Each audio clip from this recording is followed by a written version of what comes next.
এই নদীর আমরা যাব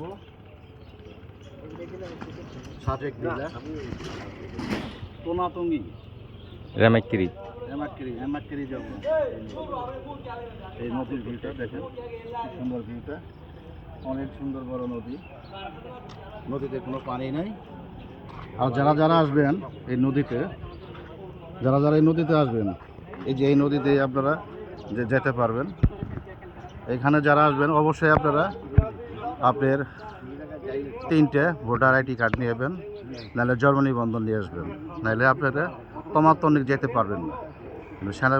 সেনাবাহিনী চেকপোস্ট আছে, এই জন্ম নিবন্ধন অবশ্যই নিয়ে যাবেন। আর আমার ভিডিও ভালো লাগলে অবশ্যই একটা সাবস্ক্রাইব, একটা লাইক করে দিবেন। Welcome to তমাতনি।